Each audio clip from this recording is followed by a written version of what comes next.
ومسجد الرؤوس راجل لقاه ابن القيم رحمه الله علیہ نے جتنا بڑا سعادت میں دو باتیں اندر کی ہے وہ زیادہ اقرب ہے زیادہ صحیح ہے بات کی دو باتیں بتانا ذکر کی ہونا زیادہ مضبوط کر رہی ابن القيم رحمه الله کہتے ہیں لَتَبَعُوا تَجْرِيحَ کا معنی یہ ہے کہ فرشتے جو دین کا علم حاصل کرتے ہیں چاہے طالبات ہو طلباء ہو مرد ہو یا عورت کوئی بھی ہو دین کا علم حاصل کرنے والے ان کی تعظیم کرتے ہیں ان کا احترام کرتے ہیں ان کی عزت کرتے ہیں ان کی عزت ان کے احترام میں وہ بہت اچھا دیتے ہیں اس لیے کہ وقت کا معنی تواضع کا آتا ہے وقت کا عربی زبان میں معنی تواضع احترام تعظیم کا آتا ہے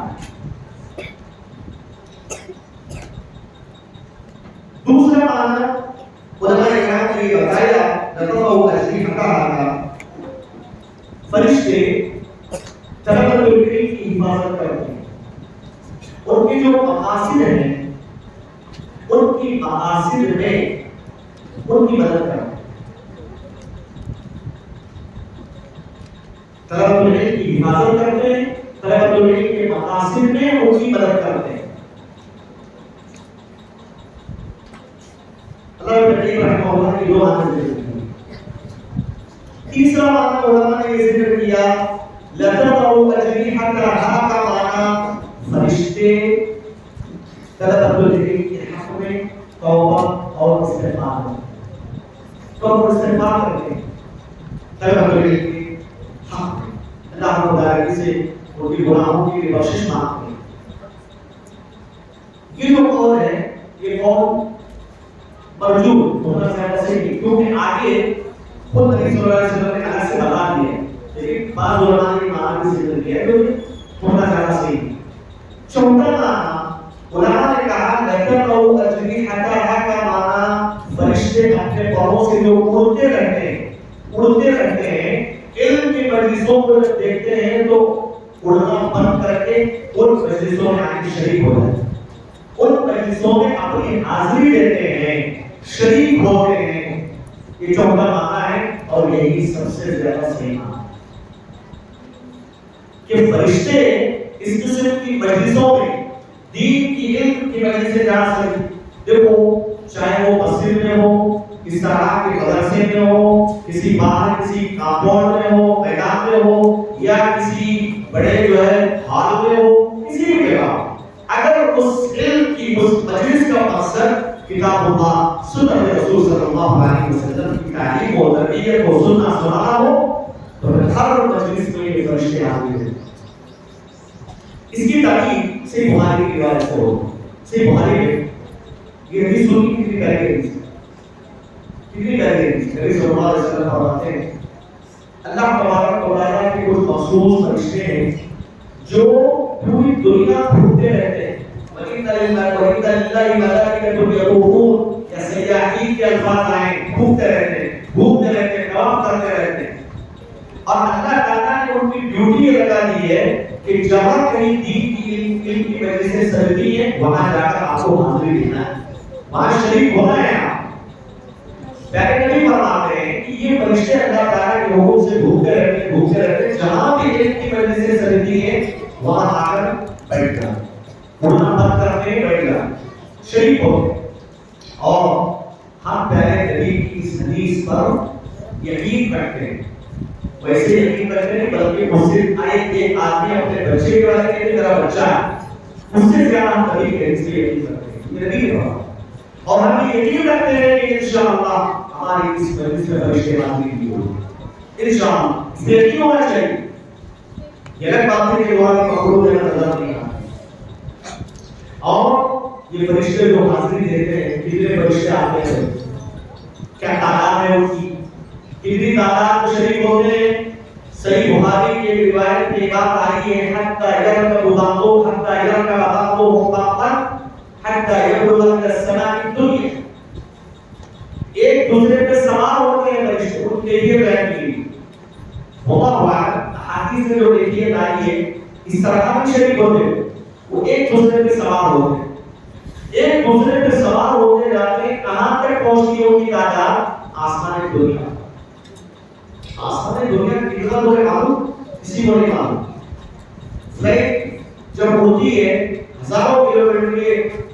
اونچائی پہ جو ہوتی ہے لگتا ہے وہ آسمان کو چھو گئی، لیکن وہ جتنا اوپر جائے گا یہاں سے آسمان جتنا اوپر نظر آ رہا ہے وہاں سے اوپر نظر آئے گا. اللہ ہی کو معلوم کتنے کلومیٹر کے پاس ہے آسمان. اتنی تعداد میں فرشتے حاضر رہتے ہیں. سبحان اللہ، اتنے فرشتے اس قسم کی علمی مجلسوں میں حاضر رہتے ہیں. نبی صلی اللہ علیہ وسلم فرماتے ہیں اللہ تبارک و تعالیٰ کے درمیان فرشتوں کے درمیان بات چیت ہوتی ہے. کیا بات چیت؟ صحیح بخاری کی روایت میں آپ دیکھ سکتے ہیں کہ اللہ تبارک و تعالیٰ فرشتوں سے پوچھتا ہے فرشتے بتاؤ میرے بندے کیا مانگتے کیا کہتے ہیں کیا کہہ رہے ہیں. فرشتے کہتے ہیں اللہ تیری حمد و ثنا بیان کرنا. فرشتے اللہ تعالیٰ کہتے ہیں فرشتے بتاؤ کیا مجھے وہاں نے دیکھا ہے؟ فرشتے کہتے ہیں کہ پروردگار وہ اسٹوری دیکھیں. اللہ کہتا ہے کہ وہ مجھے دیکھ لیں گے تو کیا کریں گے؟ فرشتے کہتے ہیں اللہ اگر وہ تجھے دیکھ لیں گے اب جتنی زیادہ وہ تیری تعریف حمد و ثنا کر رہے ہیں اس سے زیادہ وہ کریں، اس سے زیادہ وہ آپ کے ساتھ کریں. اللہ تعالیٰ پوچھتا ہے وہ کس چیز کا سوال اس سے کر رہے ہیں؟ فرشتے جواب دیتے ہیں اللہ وہ تیری جنت کی سے مانگ. اللہ تعالیٰ پوچھتا ہے بتاؤ اے فرشتوں کیا وہاں نے جنت دیکھی ہے؟ کہتے ہیں کہیں پروردگار نہیں دیکھا. اللہ کہتا ہے وہ میری جنت دیکھ لیں گے تو ان کی کیا کیفیت ہوگی؟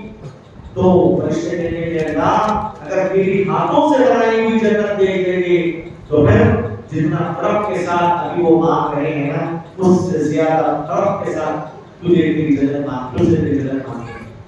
فرشتہ اللہ تعالیٰ پھر پوچھتا ہے بتاؤ میرے یہ بندے کس چیز سے میری پناہ مانگتے ہیں؟ فرشتے کہتے ہیں اللہ تیری تیار کردہ جہنم سے تیری پناہ مانگ رہے ہیں. اللہ پوچھتا ہے بتاؤ کہ میری جہنم کو ہم نے دیکھا ہے؟ نہیں ہے اللہ تیری جہنم کو ہم نے نہیں دیکھا. اللہ کہتا ہے کہ وہ میری جہنم کو دیکھ لیں گے تو کیا کیفیت ہوگی؟ فرشتے کہیں گے اللہ اگر تیری جہنم کو دیکھ لیں گے آپ جتنا زیادہ ڈر اور خوف سے تیری جہنم سے پناہ مانگ رہے ہیں اس سے زیادہ وہ ڈر اور خوف سے تیری جہنم سے تیری پناہ مانگ رہے ہیں. اللہ تعالیٰ پوچھتا ہے کہ اللہ تبارک و تعالیٰ کے فرشتوں سے کہتا ہے کیا کہتا ہے فرشتوں سے؟ اے فرشتوں میں تمہیں گواہ بناتا ہوں خوشی دو. حالانکہ اللہ کو گواہ بنانے کی ضرورت نہیں ہے. گواہ بنانے کی ضرورت ہے کیا اللہ تعالیٰ کو؟ ضرورت نہیں. اللہ تعالیٰ کی بات تو سچی ہوتی ہے اس کا وعدہ کوئی جھوٹا نہیں ہوتا. لیکن اللہ تبارک و تعالیٰ فرشتوں کے سامنے اس قسم کی مجلسوں میں بیٹھنے والے مدرسے میں پڑھنے والے مکتب میں پڑھنے والے جو طلباء اور طالبات ہوتے ہیں ان کے سلسلے میں فرشتوں کے سامنے فخر کر رہا ہے. یہ فخر جمانے کے لیے ان کی عزت ان کے مقام کو فرشتوں کے سامنے ظاہر کرنے کے لیے ہوتا ہے. اے فرشتے گواہ رہنا میں اس مجلس میں بیٹھے ہوئے تمام لوگوں کی میں نے مغفرت کرنی ہے، میں نے ان گناہوں کو معاف کرنی ہے. یہ فضیلت صرف اس طرح کے پروگرام میں نہیں کلاس میں آپ آتے ہو ہر دن طالبات کلاس میں آ کر بیٹھتی ہیں یہ فضیلتیں آپ کو بھی حاصل ہوگی. ایسا نہیں ہے کہ صرف خصوصی کی مجلسوں میں حاصل ہوگی. ہر دن جب کلاس میں آپ حاصل ہوتی ہیں وہاں فرشتے حاضری دیتے ہیں. مسجد میں ہو مدرسے میں ہو جہاں بھی ہو اور اللہ تبارک و تعالیٰ سے فرشتے پوچھتے ہیں اللہ اس میں سے ایک آدمی ایسا بھی ہے جو اپنی کسی ضرورت کے لیے آیا تھا مقصد دین کے لیے بیٹھا نہیں تھا اس کا اپنی ضرورت کے لیے آیا تھا لیکن دیکھا کہ بھی دین کی وجہ سے بیٹھے چلو بیٹھ جائیں گے اس کو نہیں آ کر بیٹھ گئے تو فرشتے سوال یہ کرتے ہیں اس کی بھی مغفرت ہو جاتی ہے. اللہ تبارک و تعالیٰ فرماتا ہے کہ ہاں ان لوگوں ایک لوگوں کی صحبت کی وجہ سے اس کی بھی مغفرت ہوگی. یہاں دو لوگوں کی صحبت کا فائدہ بتایا گیا. ایک لوگوں کے ساتھ لوگوں کے لیے بینیفٹ دے وہ آیا تھا اپنی ضرورت کے لیے لیکن وہ دین کے علم حاصل کرنے والے لوگوں کے ساتھ کر گئے ہیں اس کی اللہ تبارک و تعالیٰ نے مغفرت کر دی. تو یہ جو ہے وَإِنَّ الْمَلَائِكَةَ لَتَضَعُ أَجْنِحَتَهَا لِمَن يَشَاءُ یہ مطلب ہے اس کا. یہ مطلب ہے اس کا صحیح بخاری کی وہ حدیث اس بات کی پوری وضاحت کرتی ہے. تو سبحان اللہ کتنی فضیلت کی بات ہے. ہمارے طالبات کلاس پڑھنے کی سستی کے ساتھ آئیں گی کوئی دلچسپی نہیں کوئی شوق انہیں نظر نہیں آتا سو رہی ہے. ہاں یہ سب فضیلتیں اپنے ذہن میں ہونا چاہیے. آپ کے ساتھ فرشتے دورانی مخلوق ہے آپ کے ساتھ وہ آپ کی مجلس میں شریک ہے. آسمان دنیا پر ان کی تعداد پہنچی ہوئی ہے اور رب العالمین کو ہاتھ میں تمہارے حضرت پہ باتیں کر رہا ہے فرشتوں کو گواہ بنا کے. اس سے بڑھ کر اور کیا کہیں امام حضرت عمر رضی اللہ عنہ کا اثر ابن قیم رحمۃ اللہ علیہ نے فتح السعادہ کا نقل کیا کہ حضرت عمر کہتے ہیں کہ ایک آدمی اپنے گھر سے باہر نکلتا ہے، تہامہ جیسے بڑے بڑے گناہوں کا بوجھ ہے، تہامہ سوچ رہا کا بہت بڑا گناہ، کچھ بڑے بڑے گناہ لے کر بوجھ لے کر گھر سے باہر نکلتا ہے، دین کی علم کی وجہ سے وہ شریک ہوتا ہے، بیٹھتا ہے، علماء کے بیانات سنتا ہے، دین کی باتیں سنتا ہے، دل نرم پڑتا ہے، اس کی وجہ سے رب سے ڈرنے لگتا ہے اور اللہ سے دعا استغفار کرنے لگتا ہے۔ جب وہ گھر سے اندر جاتا ہے واپس تو اس حال میں جاتا ہے گویا کہ اس نے کوئی گناہ کیا ہی نہیں۔ یہ دین کی وجہ سے کی بڑی فضیلتیں ہیں۔ یہ دوسری فضیلت ہے نبی صلی اللہ علیہ وسلم نے فرمایا کہ آپ جیسے طلبۃ العلم کے لیے، طالبات کے لیے، طلباء کے لیے یہ فرشتے آپ کی عزت کرتے ہیں، آپ کا احترام کرتے ہیں، آپ سے راضی رہتے ہیں اور آپ کی مجلسوں میں شریک ہوتے ہیں تاکہ آپ کے مقام اور مرتبے کو بڑھایا جا سکے۔ میں ایک چیز بتاتا ہوں، اچھا یہ جو عقل پرست لوگ ہوتے ہیں نا، کہ دین کو اپنے عقل کے میزان پہ رکھ کے بولے، عقل میں بات سمجھ میں آئی تو لیتے نہیں تو نہیں لیتے، ہاں اعتزالیت بولتے ہیں۔ آج کل بہت سارے گمراہ فرقے اسلام کے نام پر، دین کے نام پر کام کر رہے ہیں۔ عقلانیت ہے ان کے پاس، عقل میں بات سمجھ میں آئی تو نبی کی حدیث ایکسپٹ ہے، اگر نبی کی بات نہیں سمجھ میں آئی عقل میں نہیں مانیں گے، ہماری عقل نہیں مانتی۔ تو ایسا ہی ایک معتزلہ جو جنتا تھا اس میں سے ایک آدمی تھا، سلف صالحین نے ابن قیم نے واقعہ نقل کیا۔ ایک معتزلی آیا، علم کی مجلسیں سجی ہوئی تھی، اس نے کیا کیا معلوم ہے؟ بڑے یاو دیتا، اس نے کہا کہ آج میں فرشتوں کے پروں کو توڑ دوں گا اپنے جوتوں سے، کیونکہ حدیث میں ہے کہ فرشتے اپنے پروں کو بچھاتے ہیں۔ اس نے مذاق کرتے ہوئے کہا کہ آج کے دن میں فرشتے کے پروں کو توڑ دوں گا، رون دوں گا۔ ابن قیم کہتے ہیں جیسے ہی اس کی زبان سے الفاظ نکلے، اس کے جو پیر تھے وہی کے وہی سوکھ گئے اور اسی حالت اس کی موت ہو گئی۔ یہ سزا حدیث رسول صلی اللہ علیہ وسلم کی وضاحت ہوئی سزا ہے۔ اور اسی طریقے سے ایک محدث ہے ابو یحییٰ زکریا بن یحییٰ الساجی کہتے ہیں کہ بصرہ کے اندر ہمارے استاد محترم کی دین کی علم کی مجلس لگی تھی، ہم وہاں حدیث سیکھنے کے لیے جاتے تھے۔ ایک مرتبہ ہم جا رہے تھے بصرہ کی گلیوں میں ہوتے ہوئے، ایک معتزلی نے کہا ارے اپنے پاؤں کو اٹھا کے چلو، مذاق کرتے ہو، اپنے پیروں کو اٹھا کے چلو، کہیں ایسا نہ ہو کہ تمہارے پیروں کی وجہ سے فرشتوں کی طرح ٹوٹ نہ جائے، مذاق کرتے ہوئے کہا۔ ابن قیم رحمۃ اللہ علیہ فرماتے ہیں کہ وہ وہی کے وہی اس کے پیر سو گئے، وہی گر گیا، وہی مر گیا۔ تو حقیقت میں یہ اس قسم کے جو حدیثیں آتی ہیں، جو عقلانیت پرست لوگ ہوتے ہیں، جسے رسول کا ساتھ مانتے ہیں، کبھی بار اللہ مبارک و تعالیٰ اس کی سزا دینے کے لیے وہ کو دے دیتا ہے۔ میں بڑی تیزی کے ساتھ اس کے بعد جو ہے آگے بڑھتا ہوں اور فضیلتوں کی طرف۔ تیسری فضیلت میں نے نبی صلی اللہ علیہ وسلم نے اس حدیث میں بیان فرمائی، کہا وہی تنعال استغفر یا وہی نماز کرنے نہیں ہے آپ جو کہ حضور نے نازل کی۔ سورہ داؤد کے اندر وہی تنعال کے الفاظ دونوں مراد ہیں، چاہے طالب علم ہو یا عالم۔ طالب علم کس کو بولتے ہیں؟ جو علم حاصل کر رہا ہے، اور عالم اس کو بولتے ہیں جو واقعی علم حاصل کرنے کے بعد اس کے پاس گہرا علم حاصل ہے۔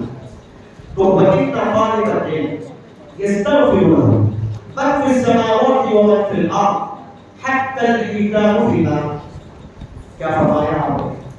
کہا جو علم دین حاصل کرتا ہے، آپ کے لیے فضیلت ہے، سب میں بیان کروں تاکہ آپ کے اندر علم کا شوق پیدا ہو، ہمارے اندر علم کا شوق پیدا ہو، اور مرتے دم تک ہم دین کے علم کے لیے اپنی زندگیوں کو وقف کر دیں اور خود کو سدھاریں اور لوگوں کو اصلاح کی طرف توجہ دیں۔ پیارے نبی نے فرمایا جو طالب علم ہوتا ہے، علم حاصل کرنے والا، علم کی جستجو کرنے والا، علم کا متلاشی، ایسے شخص کے لیے آسمان اور زمین کی تمام مخلوقات توبہ سے پاک۔ استغفر له، میں بتایا من فی السماوات ومن فی الارض، من کسے گا آسمان کی تمام مخلوقات، تمام فرشتے استغفار، تمام کے تمام فرشتے اور زمین کی تمام مخلوقات، یہاں کہ سمندر میں پائی جانے والی مچھلیاں بھی اس میں یہ حدیث آپ بار بار سنتے ہیں. اچھا بعض روایتوں میں بات آئی ہے یہاں تک کہ بلوں میں پائی جانے والی چونٹیاں بھی طلبہ طالب علم متوازن سے بات ہونا کہتے ہیں سمندر کی مچھلیاں. آپ دیکھیں گے سمندر کی جو سب سے بڑی مچھلی ہے نا بہت بڑی مخلوق ہے اور جو چونٹی ہوتی ہے زمین میں پائے جانے والی سب سے چھوٹی مخلوق. علماء کہتے ہیں زمین اور سمندر یعنی خشک اور برف اور بحر خشکی اور تریب ان میں پائے جانے والی چھوٹی مخلوقات سے لے کر بڑی مخلوقات تک کا استعمال یہ بتانا ہے. زمین اور سمندر کی چھوٹی سے لے کر بڑی مخلوقات تک تمام کی تمام مخلوقات تو استعمال کرتی ہیں طالب علم کے ہاں. سبحان اللہ اتنی بڑی فضیلت ہے. تو استغفار کا موقع جو ہم سے ہر کوئی ہم گناہوں میں ڈوبتے ہیں صبح شام گناہوں میں ڈوبتے ہیں. ہاں یہ مخلوقات آپ کہتے ہیں تو استغفار کتنی بڑی فضیلت کی بات ہے. اچھا سوال یہ ہے کہ یہ مخلوقات توبہ اور استغفار کیوں کرتی ہیں؟ وجہ کیا ہے توبہ اور استغفار؟ علماء کرام نے اس کی وجوہات ذکر کی ہے. شاید اگر میں معذرت چاہتا ہوں اگر آپ کو تعلیمات جیسے اگر آپ کو بولی ہوئی تو کیونکہ یہ جو ہے آپ کے مسئلے کے حساب سے میں بول رہا ہوں اللہ ناس میں تقریر نہیں کر رہا کہ اللہ ناس میں جو مثالیں جو خوددرگت کی باتیں کرو. یہاں پہ آپ ماشاءاللہ تعلیمات ہیں علم سے شرح رکھنے والی ہے علم نکات کی حدیث ہے تو اسی لیے اس بنیاد پر اس حدیث کی شرح آپ کے سامنے کر رہا ہوں جس میں یہ حدیث کی فضیلتیں بھی شامل ہیں اور آپ کے لیے مشترکیت کے آگے سے باتیں ہیں. تو یہاں علماء نے کہا کہ توبہ استغفار کیوں کرتی ہے مخلوقات؟ یہ چونٹیاں یہ پرندے یہ جانور یہ سب استغفار کر رہے ہیں کیوں؟ اس کی وجہ علماء نے کہا پہلی وجہ تو یہ بتاتے ہیں کہ جب طلبۃ العلم کی وجہ سے طالبات علم کی وجہ سے جب علم روئی زمین پر عام ہوتا ہے جہالت کا خاتمہ ہوتا ہے. جب علم روئی زمین پر عام ہوتا ہے تو برکتیں عام ہوتی ہیں اور جن برکتوں کی وجہ سے جانور بھی پیدا ہوتے ہیں. علم عام ہوتا ہے علم عام ہونے کی وجہ سے برکتیں اللہ تعالیٰ کی طرف سے نازل ہوتی ہیں رحمتیں نازل ہوتی ہیں بارشوں کو اللہ تعالیٰ نازل کرتا ہے اس کے نتیجے میں جانور بھی اسے فائدہ اٹھاتے ہیں. تو بینیفٹس آپ کی وجہ سے مل رہے ہو جانوروں کو آپ جو علم حاصل کر رہی ہیں لوگوں کو پہنچا رہی ہیں دین کا علم تو اس کی برکتوں کی وجہ سے آسمان سے اللہ برکتیں نازل کر رہا ہے. جن برکتوں سے صرف انسان کے جانور بھی پیدا ہوتے ہیں جب جانور پیدا اٹھا رہے ہیں وہ آپ کی وجہ سے اٹھا رہے نا تو اسی لیے آپ نے بہت سکتا. دوسری وجہ علماء نے کرام نے بتائی ہے یہ جو علماء اور طالبات ہوتی ہیں یہ لوگوں کو جانوروں کے ساتھ حسن سلوک کرنے کا حکم دیتے ہیں. ایک عالم بتاتا ہے بنا وجہ جانوروں پہ ظلم مت کرو. ایک عالم بتاتا ہے کتا کا پیاسا ہے اس کو پانی پلاؤ. ایک آدمی بتاتا ہے ایک بندہ جو ہے پریشان ہے اس کے بچوں کو کسی نے اٹھا لیا اس کی وجہ سے وہ پریشان ہے تو ایک آدمی بتاتا ہے کہ بھائی اس کے بچے کو واپس کروا دو اس کو پریشان مت کرو. اس کی ضرورتیں اس کے ساتھ اس سے سلوک کرنے کا کی تعلیم کون دیتا ہے؟ دنیا کا علم رکھنے والا انجینئر ڈاکٹر وغیرہ دیتا نہیں. ایک عالم بتاتا ہے. عالم طالب علم لوگوں کو یہ بتاتا ہے فی کل اجر ہر جاندار چیز میں اللہ تعالیٰ کا اجر و ثواب ہے. آپ اس کی ضرورت پوری کریں گے آپ اس کے ساتھ حسن سلوک کریں گے کون بتاتا ہے؟ آپ بتائیں گے. تو چونکہ آپ جانوروں کے ساتھ حسن سلوک کرنے کا لوگوں کو حکم دیتے ہو تو لوگ آپ کی وجہ سے ان کے ساتھ حسن سلوک کر رہے ہیں تو اس کی وجہ سے آپ نے دوسری توجیہ علماء کرام نے ذکر کی ہے. تیسری توجیہ علماء نے ذکر کی ہے کہ چونکہ علماء طلبۃ العلم طالبات معلمات علماء یہ لوگوں کو بھلائیوں کا حکم دیتے ہیں برائیوں سے روکتے ہیں اور جس معاشرے کے اندر بھلائی نیکیوں کا حکم دیا جائے، برائیوں سے روکا جائے، وہاں اللہ کی طرف سے برکتیں ہی برکتیں نازل ہوگی. اور علماء یہ بتاتے ہیں کہ زکات ادا کرو، امر بالمعروف ہے یا نہیں؟ زکات کی ترغیب دینا، زکات دینے کا حکم دینا، زکات کلمات لوگوں سے نہیں ہے، محترم سے ہے یا نہیں ہے کہ آپ جو لوگ زکات نہیں دے رہے ہیں ان کو اس سے روکیں، بولے کہ زکات دو. یہ امر بالمعروف اور نہی منکر کا حصہ ہے. اور آپ کو معلوم ہے زکات اگر معاشرے میں لوگ ادا کریں گے تو بارشیں ہوگی. اگر بارشیں نہیں ہوں گی تو یہ جانور بلوا کرتے ہیں، بلوا کرتے ہیں کہ بنو آدم پر اللہ تعالیٰ کی لعنت سے کہ ان کے گناہوں کی وجہ سے اللہ نے ہم سے بارشوں کو روکی. تو اگر آپ لوگوں کو زکات دینے کے بارے میں وہ زکات دیں گے تو اس کی وجہ سے بارشوں کو برس آئے گا اور اس کی وجہ سے دعوت پیدا ہو جائے گی. تو امر بالمعروف ونہی عن المنکر کے فریضے کو انجام دینے کی وجہ سے برکتیں نازل ہوتی ہیں، جس سے جانور بھی پیدا ہوتے ہیں، اس کے بدلے وہ جانور ہیں. چوتھی بات علماء نے کہا کہ اللہ تبارک و تعالیٰ نے جانوروں کو آسمان اور زمین کی مخلوقات کو اس بات کا مکلف کیا ہے کہ وہ طلبۃ العلم سے محبت کریں، وہ طلبۃ العلم سے تواضع کریں. اللہ کی طرف سے معمول یہ الگ بات ہے کہ وہ اپنی زبان میں سمجھ نہیں پاتے. وَإِن مِّن شَيْءٍ إِلَّا يُسَبِّحُ بِحَمْدِهِ وَلَكِن لَّا تَفْقَهُونَ تَسْبِيحَهُ وَإِنَّ الْعَالِمَ لَيَسْتَغْفِرُ لَهُ مَن فِي السَّمَاوَاتِ وَالْأَرْضِ. تو اللہ تبارک و تعالیٰ کی طرف سے انہیں حکم ملا ہوتا ہے جس بنیاد پر وہ ایسا کرتے ہیں. چوتھی وصیت پیارے نبی صلی اللہ علیہ وسلم نے فرمایا حدیث میں فضل العالم علی العابد کفضل القمر علی سائر الكواكب. سنن ابی داؤد کی روایت میں لیلۃ القدر کے الفاظ ہیں فضل العالم علی العابد کفضل القمر لیلۃ القدر علی سائر الكواكب. اللہ رب العالمین نے ایک عالم کی فضیلت کو عابد پر ویسے ہی دیا ہے جیسے چودھویں رات کے چاند کو ستاروں پر فضیلت. اچھا اب اس کے اندر بڑی اہم بات ہے اللہ کے نبی صلی اللہ علیہ وسلم نے ایک عالم دین کو چاند سے تشبیہ دی ہے، ایک عبادت کرنے والے کو ستاروں سے تشبیہ دی ہے. اس میں کیا کیا باتیں کی ہیں، کیوں اللہ کے نبی صلی اللہ علیہ وسلم نے یہ تشبیہ دی ہے؟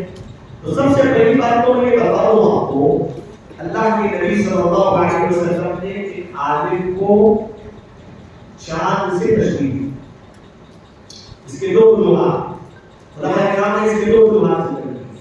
معلوم ہے پہلی وجہ کہ جس طریقے سے چاند کی روشنی اپنی خود کی روشنی نہیں ہوتی، وہ چاند سورج سے مستقل ہوتی ہے. اس کی روشنی سورج سے مستقل نکلی ہوئی حاصل کی ہوئی روشنی ہوتی ہے چاند کی. بالکل اسی طرح کے عالم دین کا جو علم ہوتا ہے وہ خود سے نہیں، وہ کتاب اللہ سنت رسول صلی اللہ علیہ وسلم سے حاصل کیا ہوا ہوتا ہے. علماء کے سامنے بیٹھے وہ علم حاصل کرتا ہے.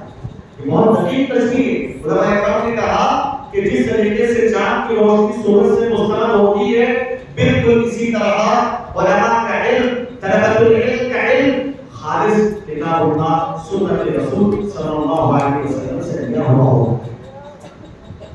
اور دوسری بات علماء کرام نے یہ ذکر فرمایا کہ جس طریقے سے چاند کی روشنی ایک درجے کی ہوتی ہے، جب پہلے دن چاند نکلتا کوئی روشنی ہوتی نہیں ہوتی، پھر تھوڑا بڑا ہو جاتا ہے جب پورا بن جاتا ہے چاند تو وہ تو رات میں بالکل جو ہے روشنی تو اس کے طرح بیٹھ ہوتی روشنی. اسی طریقے سے علماء اور طلباء العلم کے علم درجات ہوں، اس کے پاس زیادہ علم ہوگا، اس کے پاس کم ہوگا، اس کے پاس کچھ کم ہوگا، اس کے پاس کچھ اور کم ہوگا.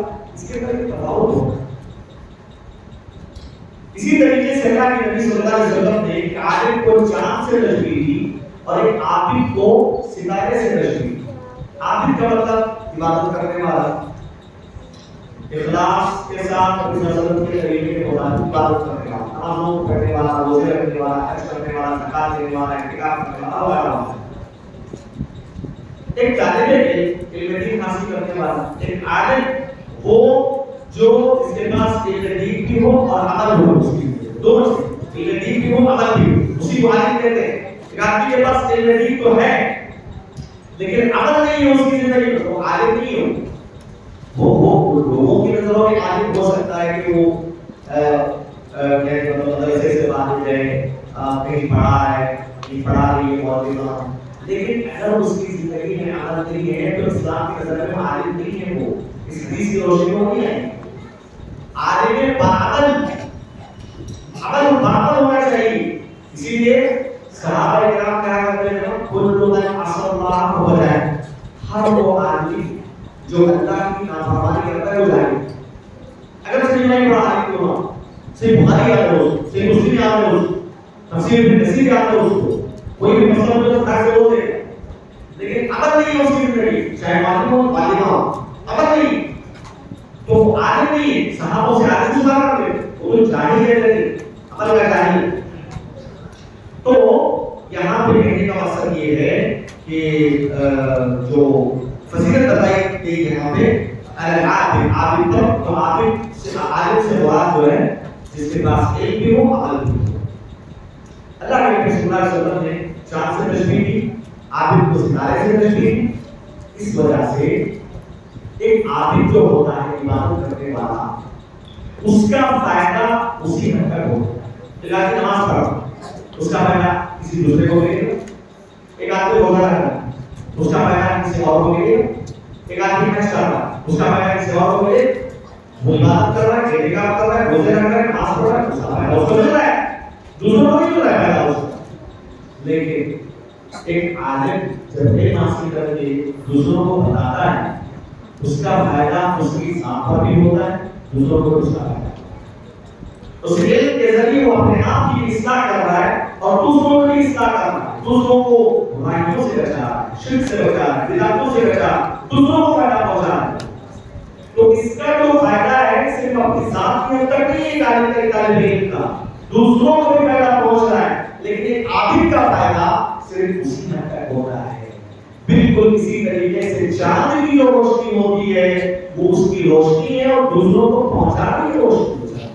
چاند کی روشنی صرف اسی حد تک محدود نہیں ہے، چاند کی روشنی دوسروں پر پڑ رہی ہے. رات میں دکھاتی چاند کی روشنی چلتا ہے، لیکن کیا ستارے کی روشنی آپ تصویریں پڑھتے ہوئے دیکھا ہے آپ نے؟ تو جس طریقے سے چاند کی روشنی متعدی ہوتی ہے، دوسروں کو بھی فائدہ پہنچاتی ہے، بالکل اسی طریقے سے عالم دین اپنے علم کے ذریعے دوسروں کو بھی فائدہ پہنچاتا ہے. اور عابد اس کی عبادت کا فائدہ اسی حد تک ہوتا ہے بالکل اس ستارے کی طرح سے جو ستارہ روشن تو ہوتا ہے لیکن دوسروں کو روشنی دے دیتا ہے. تو یہ وجہ ہے اللہ کے نبی صلی اللہ علیہ وسلم نے فرمایا فضل العالم، عالم کی فضیلت عابد پر ویسے ہی جیسے چودھویں رات کی جو چاند ہوتا ہے اس کی فضیلت تمام سے معلوم ہوتا ہے. علماء کرام نے کہا اللہ کے نبی صلی اللہ علیہ وسلم نے لیلۃ القدر کا چودھویں رات کی چاند سے تشبیہ کی. کیوں؟ بعض احادیث سے یہ پتہ چلتا ہے جو ربانی قسم کے علماء ہوتے ہیں، ربانی علماء کس کو ہوتے ہیں؟ علم حاصل کیے ہوئے ہوں، اس پر عمل کرنے والے ہوں، دوسروں تک اس کو پہنچانے والے ہوں اور اس راستے میں آنے والے مشقتوں پر صبر کرنے والے. یہ علماء ربانی کی، یہ علماء ربانی کی قیامت کے دن جنت میں جب داخل ہوں گے تو پہلے گروپ میں داخل ہو، پہلے گروپ میں رہنے کے لیے داخل ہو، پہلے نمبر پہ داخل ہوگی. حدیث میں یہ بات آئی ہے جو پہلے گروپ میں جنت میں جائے گا ان کے چہرے چودھویں رات کی چاند کا چمک رہے ہوں. اسی لیے اللہ کے نبی صلی اللہ علیہ وسلم نے کہا فضل العالم، عالم کی جو شفاعت نبی صلی اللہ علیہ وسلم نے لیلۃ القدر چودھویں رات کی چاند کا. اس لیے ایک عالم ربانی جب جنت میں جائے گا تو کیسے جائے گا؟ اس کے چہرے چودھویں رات کی چاند کا چمک رہے ہوں. یہ علماء کرام نے اس مسئلے کو بھی ذکر کیا ہے. اسی طریقے سے علم نے بات لکھی ہے کہ اللہ کے نبی صلی اللہ علیہ وسلم نے عالم دین کو چاند سے تشبیہ کی، اس لیے کہ چاند زمین کے لیے زینت کا ذریعہ ہوتا ہے، آسمان کے لیے بھی ہوتا ہے، زمین کے لیے بھی ہوتا ہے. سمجھ رہے ہیں؟ یعنی جب وہ روشنی پڑتی ہے تو کتنا مطلب مثال دی جاتی ہے. اللہ کے نبی صلی اللہ علیہ وسلم کی خوبصورتی اور مثال دی گئی کس سے؟ جابر بن سمرہ رضی اللہ عنہ اس کو چادر پہ کھڑے ہوئے دیکھ رہے کب کا چاند کو دیکھ رہے چودھویں رات کا چاند آؤ دیکھ رہے ہیں مولانا کے لیے چہرے کو دیکھ رہے ہیں کہا جب دونوں کو دیکھتا رہا آخر میں اس نتیجے تک پہنچا کہ نبی صلی اللہ علیہ وسلم کا چہرہ چودھری رات کے چاند سے زیادہ خوبصورت تھا. یہ مثال دیا ہے نا چودھری رات کے چاند کو, تو یہ زینت ہوتا ہے. اسی طریقے سے علماء زمین کے لیے زینت ہوتے ہیں. علماء اور معلمات زمین کے لیے زینت ہوتے ہیں. جب تک علماء اس دنیا میں ہیں تب تک علم ہے, جہالت نہیں ہے. جب اب جس دن علماء اس دنیا سے اٹھا لیے گئے جہالت عام ہو جائے گی, قیامت قائم ہوگی. قیامت قائم ہوگی اور قیامت اس وقت قائم نہ ہوگی جب تک کہ سورہ زمین پر اللہ اللہ ہونے والا باقی رہے گا. اور کب تک اللہ اللہ ہونے والا باقی رہے گا؟ جب علم رہے گا. علم کب تک رہے گا؟ جب علماء رہے گا. ان اللہ لا يقبل العلم انتزاعا كذوب العباد وانما يقبل العلم بقبض العلماء. اللہ تعالیٰ علم کو ایسے دے نہیں بڑھائے گا لوگوں کے سینوں سے, بلکہ علماء کو موت دے گا پھر علم کو اٹھائے گا. تو یہ علماء زمین کے لیے زینت ہوتے ہیں, زینت ہوتے ہیں, خوبصورت ہوتے ہیں علماء. حقیقت میں یہ میں علماء والدہ بھی اس میں شامل ہیں, طریقہ اس سے سب شامل ہیں جو علم دین حاصل کرنے میں لگے ہوئے ہوتے ہیں اور ہمارے قسم کے علماء ہوتے ہیں. تو بہرحال میں بغیر کسی تفصیل کے دعاؤں باریکیاں میں چھوڑ کے آگے بڑھتا ہوں. وقت سے کچھ کم ہوتا جا رہا ہے. پانچ کی فضیلت اللہ کے نبی صلی اللہ علیہ وسلم نے فرمایا العلماء ورثۃ العلماء ورثۃ الانبیاء. اللہ کے نبی نے فرمایا علماء معلمات بھی انبیاء کی وارث ہوا کرتی ہیں. انبیاء کی وارث, اور انبیاء اپنے وراثت میں جائیداد پیسہ دنیا کا مال چھوڑ کے جاتے, وہ تو اپنی وراثت میں علم کو چھوڑ دیا. ابو ہریرہ ایک مرتبہ مارکیٹ میں گئے دیا, اعلان کر دیا ارے جس کو پراپرٹی لینا ہے مسجد نبوی جائے, پراپرٹی تقسیم ہو رہی ہے, میراث تقسیم ہو رہی ہے, وہاں پہ جائیداد تقسیم ہو رہی ہے. تو صحابہ نے دوڑے چلے آئے مسجد نبوی, دیکھا تو کوئی پیسے نہیں دے رہا وہاں پہ, وہاں تو علم کی وجہ سے سجی ہوئی ہے. تو ابو ہریرہ سے پوچھا کہ تم نے کہا تو پراپرٹی تقسیم ہو رہی ہے, پیسہ تو کہاں ہو رہا ہے میراث. وہ ہریرہ نے کہا اللہ کے بندو یہاں پہ تو دنیا کا میراث نہیں, یہاں انبیاء کا میراث تقسیم ہو رہا ہے, یہاں دین کا علم تقسیم ہو رہا ہے, اس کو لو, یہ اصل میراث ہے, یہ جائیداد ہے, یہ آپ کے قبر میں بھی کام ہے, آپ کی آخرت میں بھی کام آئے گا. یہ دنیا کا مال و متاع آپ کی موت کے ساتھ ختم ہونے والا ہے. یہ جو میراث ہے یہ دین کی جو شکل ہے انبیاء چھوڑ کے جاتے ہیں اور علماء اس کو وراثت دے دیتے ہیں. یاد رکھیے یہ جو جملہ ہے نا, فضیلت سے زیادہ معلمات, طالبات اور علماء کو اپنی ذمہ داری ادا کرنا. جس کے اندر فضیلت تو ہے لیکن فضیلت سے زیادہ یہ ہماری ذمہ داریوں کا احساس دلاتا ہے. یہ جملہ ابن القیم رحمۃ اللہ علیہ گفتگو ہوتا ساتھ نہیں بات کو ذکر کرتا ہوں. اگر آپ کسی کو دین کے فضائل پر تفصیلی طور پر پڑھنا ہے نا, مفتاح دار السعادہ ابن القیم رحمۃ اللہ کی کتاب ہے, غالباً دوسری جلد, تقریباً پوری جلد ان کی فضیلتوں سے بھری ہوئی, اتھینٹک کتاب سنت اور سلف صالحین کی بات ہے. مفتاح دار السعادہ ابن القیم رحمۃ اللہ علیہ نے العلماء ورثۃ الانبیاء, اس کی تشریح میں کیا کیا باتیں لکھی ہیں. سب سے پہلی بات انہوں نے کہا کہ اس جملے کے اندر کچھ نصیحتیں علماء کے لیے ہیں, کچھ نصیحتیں عوام الناس کے لیے. علماء کے لیے کیا نصیحتیں ہیں؟ علماء میں ہم اور معلومات شامل, طالبات پہلے جو ہماری ہو کے جائیں. کیا نصیحتیں ہیں اس میں؟ سب سے پہلی نصیحت یہ ہے کہ جس طریقے سے ایک عالم انبیاء کا وارث ہوتا ہے, کس معنی میں وارث ہوتا ہے؟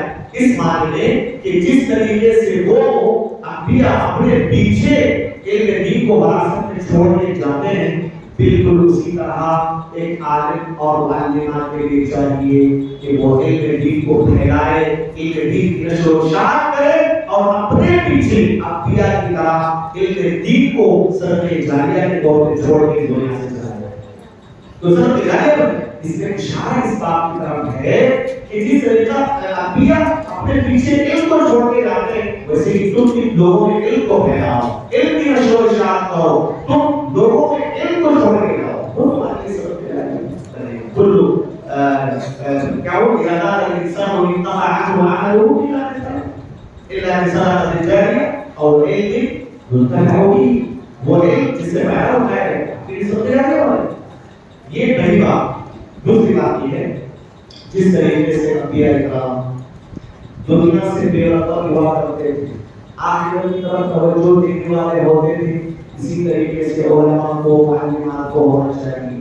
یاد رکھیے اگر کوئی بھی معلمہ اور عالم دین علم دین کی تبلیغ بھی کرنا چاہتا ہے، علم دین کا حصول بھی کرنا چاہتا ہے اور ساتھ میں بڑی بڑی پراپرٹیاں بھی بنانا چاہتا ہے دنیا کی، بہت مشکل ہے.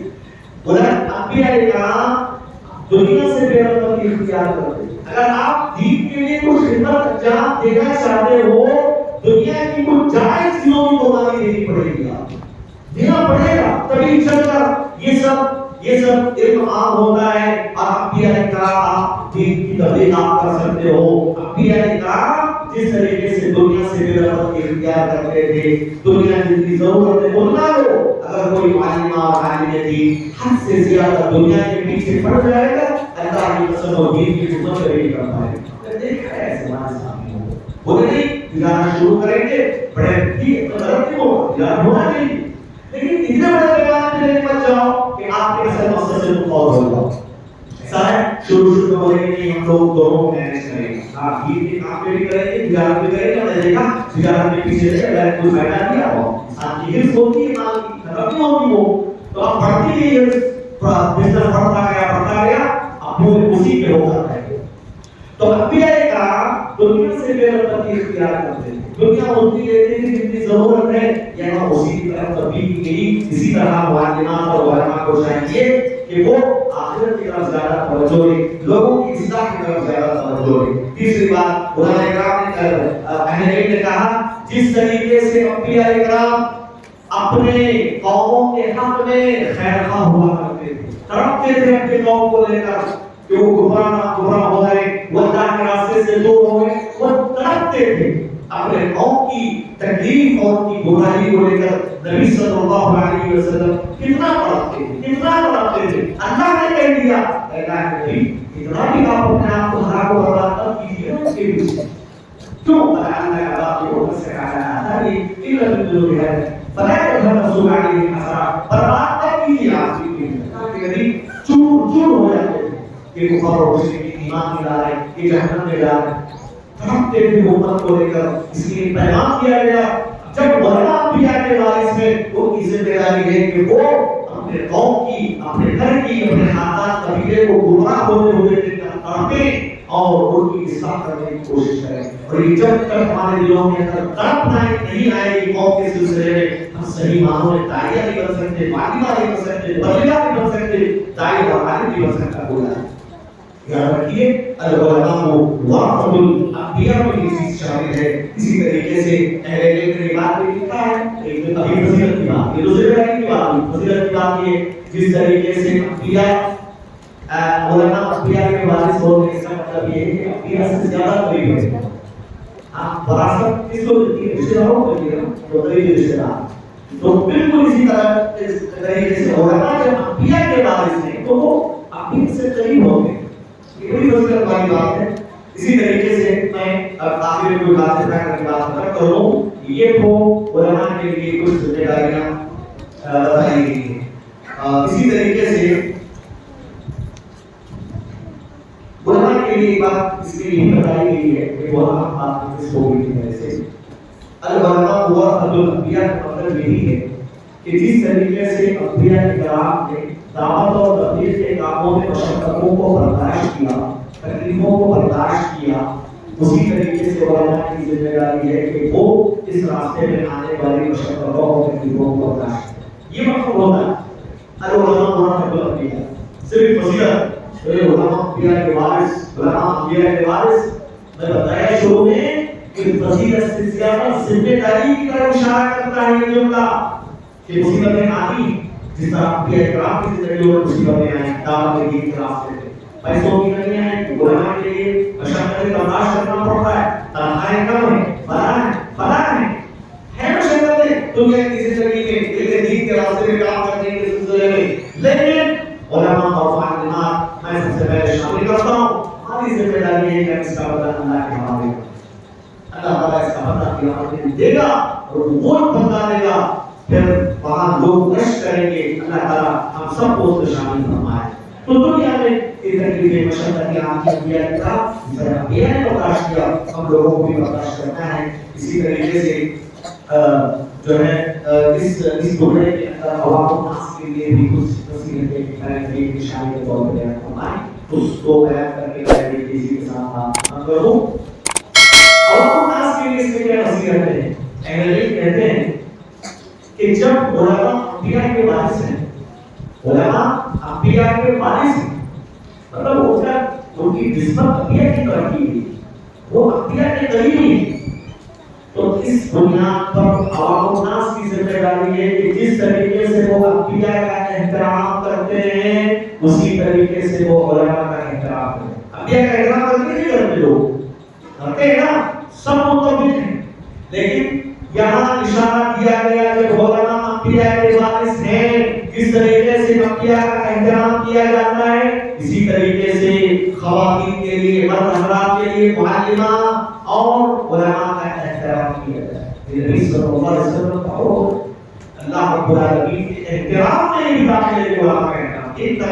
اجلال اللہ تبارک و تعالی اکرام حامل القرآن، نبی نے فرمایا اللہ رب العالمین کی عزت کرنے میں، اللہ کے احترام کرنے میں داخل ہے علماء کا احترام کیا جائے۔ تو علم کی بنیاد پر، اس کا مطلب اگر کوئی شخص علم کی بنیاد پر احترام نہیں کرتا ہے گویا وہ اللہ رب العالمین کے احترام کے قریب کر رہا ہے۔ ہاں، زید بن ثابت رضی اللہ عنہ عنہ بڑے جلیل القدر صحابی رسول صلی اللہ علیہ وسلم، ہمارے زید بن ثابت اونٹ پر سوار ہے۔ عبداللہ بن عباس رضی اللہ عنہ رسول کے کے بیٹے تفسیر قرآن ترجمہ القرآن جب دیکھا کہ زید بن ثابت اونٹ پہ بیٹھے ہوئے چلے گئے، ان کے اونٹ کی لگام پکڑ لیا۔ زید بن ثابت نے کہا درکھا کہ یبن رسول اللہ، اے رسول کے صحابے بیٹے بیٹھ جاؤ، تم کتنے بڑے عالم ہو، تم کتنے بڑے مقام والے ہو، ہمارے بحث سے ہو، اتنے بڑے عالم ہو، اور میری قوم کی لگام پکڑنے آئے ہو۔ عبداللہ بن عباس رضی اللہ عنہ کیا کہا؟ ہاکذا امرنا ان نفعل بعلمائنا، اللہ کے نبی صلی اللہ علیہ وسلم نے ہمیں حکم دیا ہے کہ ہمارے علماء کے ساتھ اسی طریقے سے احترام کا معاملہ ہے۔ بہت احترام۔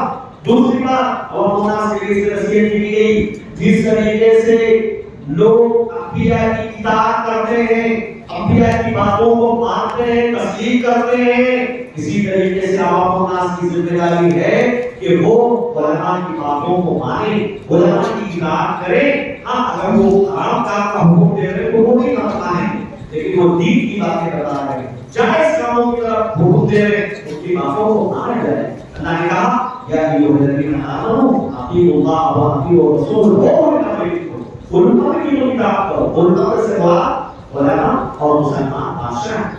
اسی طریقے سے عوام الناس کے لیے یہ تنبیہ کی گئی کہ جس طریقے سے عوام الناس پیارے نبی صلی اللہ علیہ وسلم سے علم حاصل کرتے ہیں، نبی کی حدیثوں کو پڑھ کر علم حاصل کرتے ہیں، اسی طریقے سے اس علم کو علماء سے حاصل کیا جائے، اس علم کو علماء سے حاصل کیا جائے۔ یہ ہے علماء عوام الناس کے لیے تنبیہ۔ ایسا نہیں ہے آج کل انٹرنیٹ کا دور ہے، اس میں سب کچھ سمجھے مل جاتے ہیں۔ آج کل بہت سارے لوگ علماء سے بے نیازی، علماء کی کیا ضرورت ہے، معلومات کی کیا ضرورت ہے، ہم خود سے پڑھ لیں گے، خود سے سمجھ لیں گے، یہ سب فکروں کی تمام چھوٹی کی بات ہے۔